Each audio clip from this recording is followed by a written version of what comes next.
नमस्कार, लाख टके की बात में आप सभी का बहुत स्वागत है। आपके साथ मैं हूं नलिनी पांडे। नमस्कार, मैं हूं आपके साथ में मनदीप। लाख टके की बात में सबसे पहले आज बात होगी वक्फ बिल पर सियासी घमासान की। मुस्लिम पर्सनल लॉ बोर्ड ने दिल्ली में धरना दिया है, जिसके बाद में अब वार पलटवार शुरू हो गया है। साथ ही बात होगी सीएम योगी ने अखिलेश यादव पर 12 बजे वाला वार किया है। साथ ही दोनों डिप्टी सीएम ने भी अखिलेश पर हमला बोला। साथ ही बात करेंगे नागपुर में आरएसएस के कार्यक्रम में जाएंगे प्रधानमंत्री मोदी, जहां पर मोहन भागवत से भी उनकी मुलाकात हो सकती है। बात करेंगे भाई भतीजे को लेकर मायावती ने खरी खोटी सुनाई है। चंद्रशेखर आजाद ने कांशीराम को भारत रत्न देने की मांग दोहराई है। साथ ही बताएंगे संभल में इस बार भी क्यों नहीं लगेगा मसूद गाजी मेला। अब आपको खबरें दिखाते हैं विस्तार से।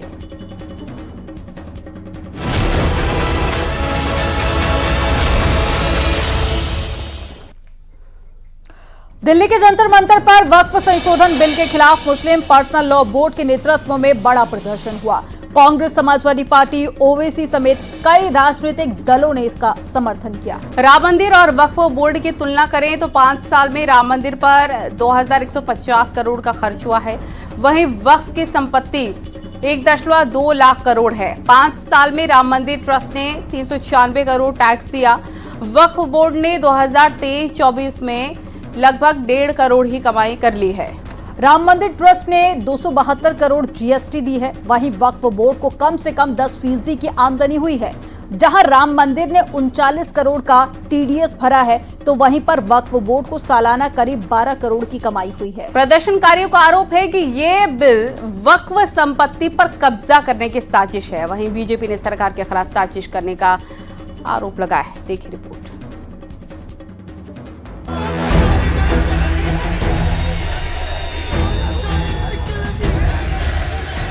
वक्फ संशोधन बिल के खिलाफ दिल्ली के जंतर मंतर पर all India Muslim personal law board ने प्रदर्शन किया।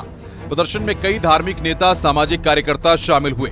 धरने में कांग्रेस, टीएमसी, आरजेडी, जेएमएम, आप, NCP, Samajwadi party, AIMIM, DMK, Akali Dal, Shiv Sena के प्रतिनिधि शामिल हुए। मुस्लिम पर्सनल लॉ बोर्ड के उपाध्यक्ष ने सरकार पर निशाना साधा।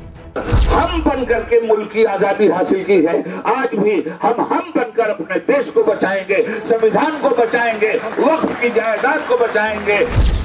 एआईएमआईएम अध्यक्ष असदुद्दीन ओवैसी ने वक्फ कानून में संशोधन की कोशिशों को असंवैधानिक बताया है। उन्होंने आरोप लगाया कि वक्फ की जायदाद छीनने की कोशिश की जा रही है। बड़ा काम विरोध करना है, क्योंकि ये अनकॉन्स्टिट्यूशनल है। ये बिल वक्फ की जायदाद को बचाने के लिए, एनक्रोचर्स को निकालने के लिए नहीं, ना उसकी इनकम को बढ़ाने के लिए, बल्कि वक्फ की जायदादों को खत्म करने के लिए, मुसलमानों से उनकी मस्जिदें, दरगाहें, खानखाहें, कब्रिस्तान को छीनने के लिए इस तरह का प्रोविजन उसमें रखा गया है। वहीं समाजवादी पार्टी भी इस विरोध में शामिल हुई और वक्फ बोर्ड बिल को वापस लेने की मांग की। हम उस अपने अधिकार का इस्तेमाल करते हुए आज सड़क पर उतर करके धरना कर रहे हैं और संसद के अंदर भी हमने विरोध किया है, मजबूती से विरोध करेंगे। हम चाहते हैं इस देश के अंदर जो है, इस जो बिल जबरदस्ती सरकार थोपना चाहती है वो खत्म हो, वो वापस होना चाहिए। वक्फ संशोधन बिल पर मुस्लिम पर्सनल लॉ बोर्ड के विरोध को कांग्रेस ने सही बताया है कि मसला अभी एकदम, ये आप सोच रहे हैं कि अभी हम प्रदर्शन होगा और एकदम सरकार वापस ले लेगी, ऐसा कुछ नहीं होने जा रहा है। लेकिन लोगों को जागरूक रहना चाहिए, लोगों को जानना चाहिए। आज ये हमारे साथ हो रहा, कल दूसरों के साथ भी। वक्फ संशोधन बिल पर मायावती का भी बयान सामने आया। उन्होंने कहा कि वक्त रहते अगर समस्या सुलझ जाती तो अच्छा रहता। पिछले कुछ समय से वक्फ बोर्ड पर भी सत्ता व विपक्ष द्वारा जो राजनीति की जा रही है, तो ये भी अति चिंता की बात है। और यदि ये मामला समय रहते आम सहमति से सुलझा लिया जाता तो ये ज्यादा बेहतर। वक्फ संशोधन बिल को लेकर बनाई गई जेपीसी के चेयरमैन रहे बीजेपी सांसद जगदम्बिका पाल ने प्रदर्शन पर सवाल खड़े किए। उन्होंने कहा कि अभी तो संशोधनों के बाद बिल पेश भी नहीं किया गया है, ऐसे में विरोध का कोई मतलब नहीं है। बिल अभी आया भी नहीं, कानून बना भी नहीं, किस सवाल पे आज जंतर मंतर पे all India Muslim personal law board हो, जमायत उलमा हिंद हो, या ओवैसी की पार्टी एआईएमआईएम हो, या विपक्ष की पार्टियों को, नेताओं को बुलाया जा रहा है। ये केवल सियासी तकरार है, लोगों के मन में गुमराह किया जा रहा है। All India Muslim personal law board के जंतर मंतर पर प्रदर्शन पर बरेली से शहाबुद्दीन रजवी बरेलवी ने नाराजगी जताई है। उनका कहना है कि मुस्लिम पर्सनल लॉ बोर्ड अपने मकसद से भटक चुका है। मुस्लिम पर्सनल लॉ बोर्ड अपने असल मकसद से भटक गया है और पहले बोर्ड में कोई भी पॉलिटिकल शख्सियत को ओहदा या मेंबर नहीं बनाया जाता था। कांग्रेस के पूर्व नेता आचार्य प्रमोद कृष्णम ने all India Muslim personal law board पर बड़ा हमला बोला है। All India Muslim personal law board Bharat में रह रहे मुसलमानों की हिमायत करने के लिए वक्फ बिल के खिलाफ दिल्ली के जंतर मंतर पर ऑल इंडिया पर्सनल बोर्ड के प्रदर्शन के खिलाफ हिंदू संगठन भी जंतर मंतर पहुंच गए। हिंदू संगठन पर्सनल लॉ बोर्ड के प्रदर्शन का विरोध शुरू कर दिया। इस दौरान विरोध प्रदर्शन में शामिल हिंदू संगठन के कुछ लोग बेहद भावुक हो गए। न्यूज 18 के लिए ब्यूरो रिपोर्ट। और वक्फ बिल को लेकर एसपी सांसद धर्मेंद्र यादव की धमकी सामने आई है। एसपी सांसद धर्मेंद्र यादव ने कहा, न बिल पास होने देंगे न संसद चलने देंगे। प्रदर्शनकारियों को एसपी सांसद ने भरोसा दिया है, जितनी लड़ाई लड़नी पड़े वक्फ की जमीनें सरकार को नहीं लेने देंगे। माननीय अखिलेश यादव जी की ओर से आपको यकीन दिलाते हुए, चाहे जितनी कुर्बानी देनी पड़ेगी, चाहे जितना संघर्ष करना पड़ेगा, हम अपने मुसलमान भाइयों की वक्फ की जमीनों को सरकार के हवाले नहीं होने देंगे। समाजवादी पार्टी आज इस हैसियत में है, आपकी कृपा से, आपकी दुआओं से, कि संसद को चैन से नहीं चलने देगी। अगर संसद में जबरदस्ती बिल आएगा तो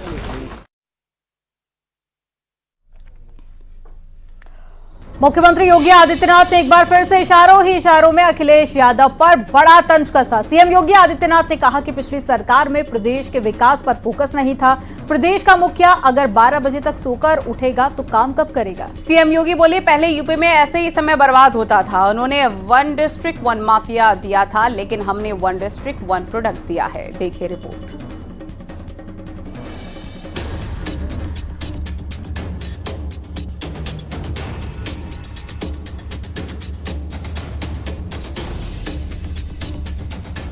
सहारनपुर में सीएम योगी ने इशारों में अखिलेश यादव पर तंज कसा।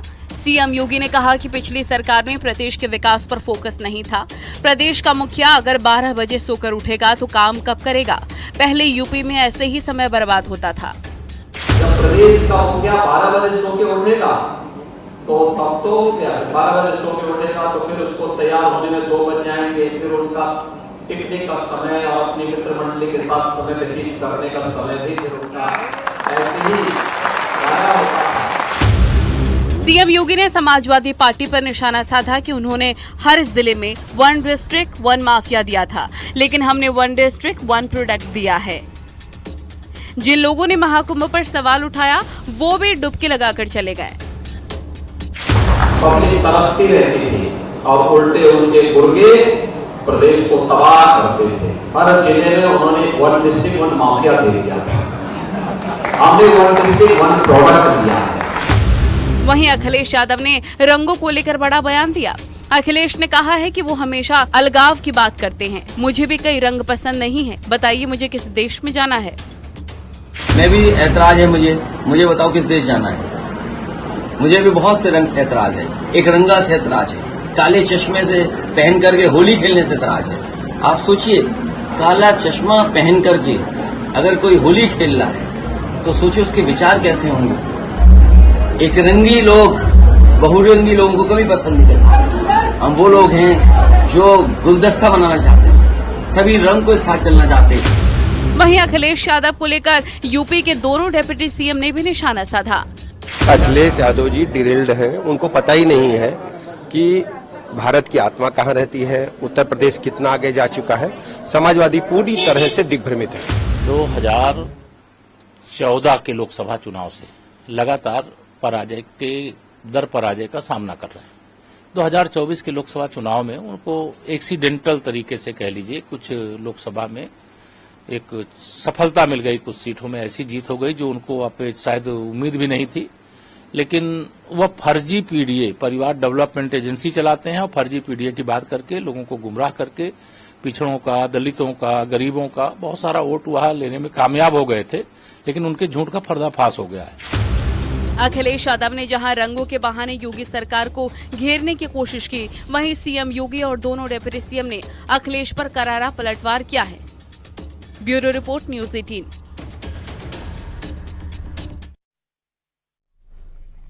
और पीएम मोदी 30 मार्च को वर्ष प्रतिपदा के अवसर पर नागपुर स्थित राष्ट्रीय स्वयंसेवक संघ के मुख्यालय जाएंगे। पीएम मोदी के साल 2014 में प्रधानमंत्री बनने के बाद संघ मुख्यालय में उनका ये पहला दौरा होगा। मोहन भागवत से भी मुलाकात करेंगे पीएम। इससे पहले पीएम मोदी और संघ प्रमुख मोहन भागवत की आखिरी मुलाकात पिछले साल 22 जनवरी को राम मंदिर के उद्घाटन समारोह के दौरान हुई थी और पिछले कुछ समय में पीएम मोदी ने लगातार 3 बार पब्लिक फोरम पर आरएसएस के साथ अपने संबंधों पर खुलकर चर्चा की। आपको रिपोर्ट दिखाते हैं।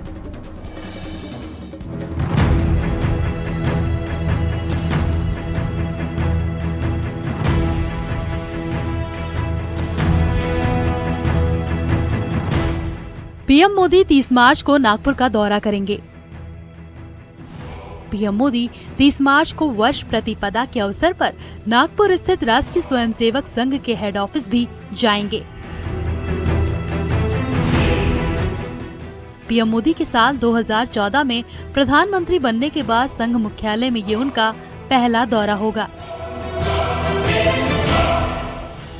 इससे पहले पीएम मोदी और संघ प्रमुख मोहन भागवत की मुलाकात पिछले साल 22 जनवरी को राम मंदिर के उद्घाटन समारोह के दौरान हुई थी। पीएम मोदी ने राष्ट्रीय स्वयंसेवक संघ की सेवा भावना की जमकर तारीफ की। इंटरनेशनल ब्रॉडकास्ट में कहा, आरएसएस से जुड़ने की वजह से देश और समाज के लिए कुछ करने का जज्बा पैदा हुआ। पर संघ प्रमुख मोहन भागवत की मुलाकात और बातचीत अलग से हो सकती है। वहीं पीएम मोदी के दौरे पर विपक्ष ने सवाल पूछे हैं। तो आरएसएस का जो काला इतिहास है वो तो प्रधानमंत्री जी की तारीफ से कम नहीं पड़ने वाला।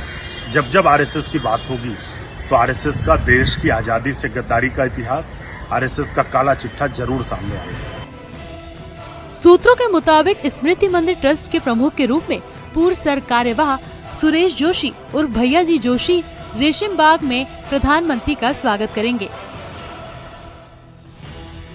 रेशम बाग स्थित डॉक्टर हेडगवार को श्रद्धा सुमन अर्पित करने के बाद पीएम मोदी नागपुर में संघ के प्रकल्प केशव नेत्र चिकित्सालय के एक विशेष कार्यक्रम में भी शामिल होंगे। अब तक यहाँ पर आंखों का इलाज होता था, लेकिन अब इसमें आंखों के लिए स्पेशलाइज्ड डॉक्टरों की पढ़ाई की शुरुआत होगी। भाजपा में कई चीजों में संघ का हस्तक्षेप रहता है, खासतौर में संगठन में आरएसएस की तरफ से एक संगठन मंत्री बीजेपी में रहते हैं। राष्ट्रीय अध्यक्ष में भी आरएसएस की भूमिका मानी जाती है, लेकिन इन सारे राजनीतिक बिंदुओं के बावजूद मोदी जी का और मोहन भागवत का और नागपुर में होना ये एक बड़ा राजनीतिक संदेश देगा। ये अपने तरह का पहला मेडिकल कॉलेज होगा जहां सिर्फ आंखों के लिए पढ़ाई होगी। न्यूज़ 18 के लिए ब्यूरो रिपोर्ट।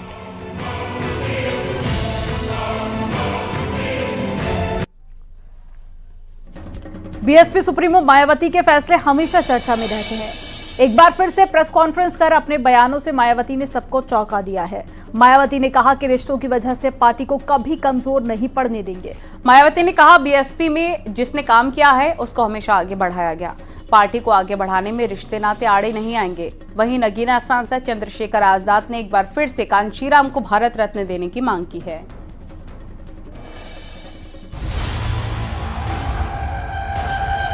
भाई बहन व अन्य रिश्ते नाते आदि मेरे लिए केवल बहुजन समाज का ही एक अंग है। बीएसपी सुप्रीमो मायावती इन दिनों सियासी चर्चा का केंद्र बनी हुई हैं। खास तौर पर उनके फैसलों पर सियासी चर्चा हो रही है। इन चर्चाओं के बीच मायावती ने लखनऊ में फिर से प्रेस कॉन्फ्रेंस की और एक बार फिर से सख्त संदेश पार्टी को दे दिया है। बसपा सुप्रीमो मायावती ने लखनऊ में प्रेस कॉन्फ्रेंस के दौरान स्पष्ट किया कि उनके लिए रिश्ते नाते कभी आड़े नहीं आएंगे और वो बसपा के सिद्धांतों से कोई समझौता नहीं करेंगी। उन्होंने कहा कि पार्टी में केवल निष्ठावान और काम करने वालों को ही आगे बढ़ने का मौका मिलेगा, ना कि किसी व्यक्तिगत रिश्ते के आधार पर। मायावती ने साफ कर दिया कि रिश्तों की वजह से पार्टी को कभी कमजोर नहीं पड़ने देंगी। अपने जीते जी अपने व्यक्तिगत तथा भाई बहन व रिश्ते नातों आदि के स्वार्थ में कभी भी कमजोर नहीं पड़ने दूंगी। वैसे भी मेरे भाई बहन व अन्य रिश्ते नाते आदि मेरे लिए केवल बहुजन समाज का ही एक अंग है, उसके सिवाय कुछ भी नहीं है। मायावती ने साफ किया कि बीएसपी में जिसने काम किया उसको हमेशा आगे बढ़ाने का काम किया गया है। पार्टी को आगे बढ़ाने में रिश्ते नाते आड़े नहीं आएंगे। जो मेहनत करेगा वो आगे बढ़ेगा। पार्टी व मूवमेंट के हित में बहुजन समाज के जो भी लोग अपनी पूरी ईमानदारी व निष्ठा से कार्य करते हैं तो उन्हें पार्टी में जरूर आगे बढ़ने का मौका दिया जाएगा। मायावती ने कहा कि वो चाहती हैं कि कांशीराम के विचारों पर पार्टी का हर कार्यकर्ता चले और समाज में सर्वजन हिताय सर्वजन सुखाय के विचार आए। मायावती जहां कांशीराम के विचारों पर पार्टी को आगे ले जाना चाहती हैं, वहीं नगीना सांसद और आजाद समाज पार्टी के अध्यक्ष चंद्रशेखर आजाद ने फिर से कांशीराम को भारत रत्न देने की मांग की है। मैं तो माननीय कांशीराम साहब को भारत रत्न दिया जाए, क्योंकि वो रहबरों के सबसे बड़े नेताओं में से एक है। ऐसी मैं जो है मांग करता हूँ आज के। आपको लगता है कि सरकार देगी? जैसे नहीं देगी तो जब हमारे आ जाएगी हम देंगे। मायावती ने नाम लिए बगैर चंद्रशेखर आजाद पर भी निशाना साधा, जिनकी नजर मायावती के वोट बैंक पर है। हालांकि मायावती को अपने खिसकते जनाधार को बचाने के लिए पहले पार्टी को ही मजबूत करना पड़ेगा। एक पार्टी के अंदर चल रही जो जद्दोजहद है उसका उदाहरण है, और इसके चलते मुझे लगता है मायावती के लिए उत्तर प्रदेश में और बाकी देश में अपनी पार्टी के लिए जो भी उन्होंने प्लान किया होगा वो सारी चीज़ें फ़िलहाल होल्ड पे रहेंगी, पीछे रहेंगी, क्योंकि पहले उन्हें पार्टी को एक नेतृत्व प्रदान करना है। मायावती का आरोप है कि विपक्षी पार्टियां बीएसपी को कमजोर करने में लगी हैं, लेकिन हम बहुजन समाज के हित में ऐसी जातिवादी पार्टियों के मंसूबों को सफल नहीं होने देंगे। मायावती ने जातिवादी राजनीति का विरोध करते हुए आरोप लगाया कि कुछ पार्टियां बसपा को कमजोर करने की साजिश कर रही हैं, क्योंकि 2007 में बसपा का सत्ता में आना उन्हें स्वीकार नहीं हुआ था। इसके साथ ही उन्होंने 2027 के यूपी विधानसभा चुनाव के लिए बहुजन समाज को अभी से तैयार रहने का संदेश भी दिया और साफ किया कि बसपा इस बार मजबूती से चुनाव लड़ने वाली है। कैमरा पर्सन गोपी गिरी के साथ नितिका दीक्षित, न्यूज़ 18 लखनऊ। और संभल में इस साल सैयद सलार मसूद गाजी की याद में लगने वाले नेजा मेले का आयोजन अब नहीं होगा। पुलिस ने आयोजकों से साफ कह दिया है कि लुटेरों के नाम पर मेले के आयोजन की अनुमति नहीं देंगे। संभल में होली के बाद हर साल सैयद सलार मसूद गाजी की याद में नेजा मेला का आयोजन होता है और इस आयोजन को लेकर दूसरे समुदाय के लोगों ने पुलिस प्रशासन के सामने आपत्ति दाखिल की थी। सैयद सलार गाजी के नाम से जो लुटेरा था उसकी याद में कोई भी मेला आयोजित नहीं होगा। तो बताओ सेनापति कौन था गजनवी का? संभल में सैयद सलार मसूद गाजी की याद में लगने वाले नेजा मेले का आयोजन नहीं होगा। प्रशासन ने साफ कर दिया है कि किसी लुटेरे और आताताई के नाम पर मेले का आयोजन नहीं होगा। एसपी श्रीश चंद्र ने संभल में नेजा कमेटी के मेला आयोजकों को जमकर फटकार लगाई। इतिहास कहता है, इतिहास अगर आप कहते हो नहीं था तो बताओ कि फिर कौन लूटा था? महमूद गजनवी का सगा भांजा था, उसका सेनापति था, इस देश में लूट मार कत्लेआम किया था। यह इस लुटेरे की याद में किसी भी स्तर के मेले का आयोजन गुनाह है। संभल में होली के बाद सैयद सलार मसूद गाजी की याद में नेजा मेला लगाया गया था। पिछले साल भी इस मेले का आयोजन नहीं हो पाया था और पुलिस प्रशासन ने साफ कर दिया कि लुटेरे की याद में कुरीतियों को मानने की इजाजत नहीं दी जाएगी। नेजा मेला मुख्यतः सैयद सलार मसूद गाजी की याद में मनाया जाता था, जो कि एक लुटेरा था। सोमनाथ मंदिर सहित अनेक मंदिरों को लूटा था, हत्याएं की थी और महमूद गजनवी का सगा भांजा और उसका सेनापति था। और एक लुटेरे और हत्यारे की याद में इस तरह का मेला आयोजन किया जाना देशद्रोह है और किसी भी तरह के से इस आयोजन को नहीं किया जाना चाहिए, यह उनको बताया गया है। और कुरीत के रूप में अगर यह मनाया जाता रहा है तो वह ऐतिहासिक तथ्यों को समझें। नेजा कमेटी का कहना है कि अब वो मजिस्ट्रेट के पास जाएंगे और वहां से मदद नहीं मिली तो कोर्ट का दरवाजा खटखटाएंगे। अब हमारा ये रूप रहेगा, जो भी हो हम मजिस्ट्रेट के पास जाएंगे, हमारे सुनेंगे, ना सुनेंगे तो हम कोर्ट में जाएंगे। हमारा मेला जो है इसे हम ये कोशिश करेंगे कि हमारा मेला जो है बंद नहीं हो। हमें आदेश हुआ है एसपी साहब का कि आप नेजा नहीं मनाएंगे, ढाल नहीं लगाएंगे, आदेश हो गया है। आप क्या करेंगे? आप नहीं हम कोशिश करेंगे, मजिस्ट्रेट के पास जाएंगे, फिर जहाँ जहाँ संभव जगह है वहाँ पहुँचेंगे हम। मतलब कोशिश आप करेंगे? बिल्कुल करेंगे, मनाने की कोशिश करेंगे कि हमें इजाजत मिल जाए। सैयद सालार मसूद गाजी कौन था? महमूद गजनवी की गिनती दुनिया के सबसे क्रूर शासकों में होती है। सैयद सालार मसूद गाजी इसी गजनवी का भांजा था और उसकी सेना का सेनापति था। 1001 ईस्वी में दोनों ने भारत की तरफ रुख किया था और इसके बाद एक एक कर भारत की हिंदू आस्था पर हमला किया। पुलिस प्रशासन की तरफ से तय कर दिया गया है कि आक्रमणकारी महमूद गजनवी के सेनापति सालार मसूद गाजी के याद में लगने वाला नेजा मेला इस बार नहीं लगेगा। वहीं संभल की जामा मस्जिद में रंगाई पुताई का काम तेजी के साथ में किया जा रहा है। इलाहाबाद हाई कोर्ट के रंगाई पुताई और लाइटनिंग के लिए 7 दिनों का समय दिया गया था। इसमें सिर्फ 2 दिन बचे हैं। ईद को देखते हुए इलाहाबाद हाई कोर्ट ने मस्जिद में रंगाई और पुताई की इजाजत दी है। न्यूज़ 18 के लिए ब्यूरो रिपोर्ट। और यहाँ रुकेंगे एक छोटे से ब्रेक के लिए। आप देखते रहिए न्यूज़ 18।